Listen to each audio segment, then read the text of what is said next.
D'abord, un sentiment de satisfaction, mais également un sentiment de fierté. Fierté de toute l'équipe qui nous a accompagnés, mais fierté aussi à l'endroit de tous ceux qui, de près ou de loin, n'ont ménagé aucun effort pour la réussite de ces activités. Nous l'avons entamé à travers une randonnée pédestre grandeur nature pour profiter de cette occasion et donner des leçons de vie, notamment des leçons relatives à la citoyenneté. Dieu merci, nous avons entamé en paix les activités et aujourd'hui on vient de terminer au niveau du département avec succès et il n'y a pas eu de grandes difficultés. Au contraire, nous avons vu tout au long donc des rencontres, des leçons de morale, des leçons de citoyenneté ont été données et au terme, une équipe a gagné, c'est le département de Linguère. Justement, c'est ce que nous recherchons parce qu'aujourd'hui, il faudra dire que dans le cadre des politiques publiques, il faut aller dans le sens de cultiver cet élan solidaire, cette unité nationale qui voudrait qu'on mette seulement focus sur le développement du Sénégal. Un Sénégal sûr, prospère et souverain. La particularité, c'est que nous avons pu mobiliser tous les acteurs et créer cette synergie autour donc de toutes nos activités, particulièrement l'activité de sport scolaire. Et il y en a eu à côté donc, du district de sport scolaire, nous avons les professeurs d'éducation physique qui n'ont ménagé aucun effort pour faire participer le maximum d'élèves. Les établissements aussi ont été au rendez-vous. Vous voyez, des zones urbaines comme les zones rurales. Tout le monde a mis la main à la pâte et ce faisant, nous avons pu faire quelque chose de grandiose. À noter aussi la complicité de tous les acteurs, je le disais tantôt, que ce soit les collectivités territoriales, que ce soit les enseignants, notamment les partenaires sociaux. Parce que cette année, nous avons eu l'accompagnement de nos syndicats qui ont opéré un changement dans leur manière de faire. Un syndicat de développement, un syndicat de construction. Et ces syndicats sont venus nous renforcer davantage. Et ça nous a permis de récompenser tous ceux qui ont participé à ces activités. Que l'équipe soit gagnante ou perdante, tout le monde est sorti aujourd'hui satisfait et récompensé de la sueur de son front.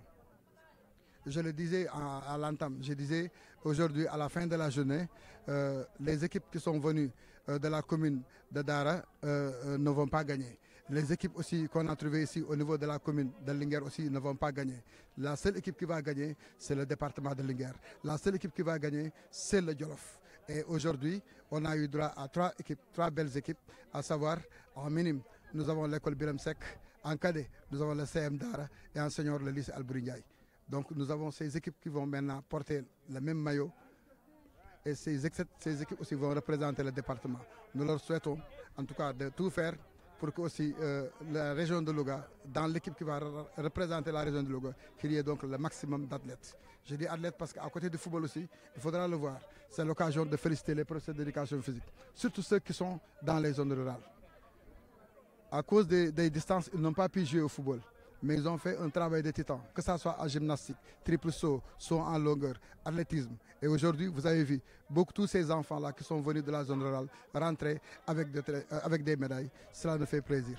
Vous savez, nous avons appris aujourd'hui avec l'expérience de la Covid-19 la continuité des enseignements apprentissages. Or, dans le cadre de la promotion de l'excellence qui relève du levier 8, des 11 leviers du ministère de l'Éducation nationale, nous devons promouvoir l'excellence à tous les niveaux. Parce qu'aujourd'hui, il ne suffit pas d'être très bien, encore moins d'être bien. Il faut être excellent et nous devons travailler envers ça.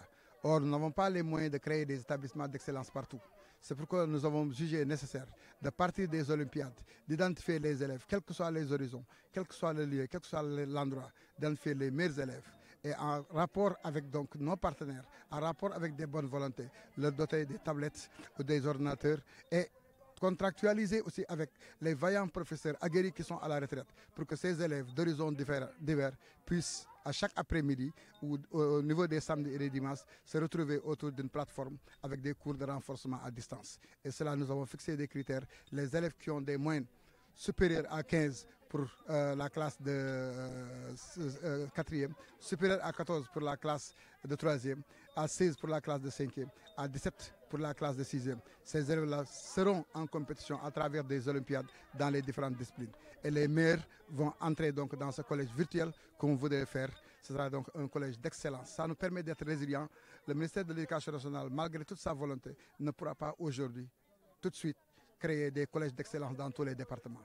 C'est pourquoi nous avons réfléchi avec donc, les collègues inspecteurs, les enseignants, en tout cas les chefs d'établissement. Et on a pensé que si nous avons l'accompagnement qu'il faut à travers donc, le matériel, on peut aujourd'hui identifier les meilleurs élèves du département, les mettre dans une classe virtuelle, les accompagner pour les renforcer afin qu'elles soient et qu'elles demeurent dans l'excellence.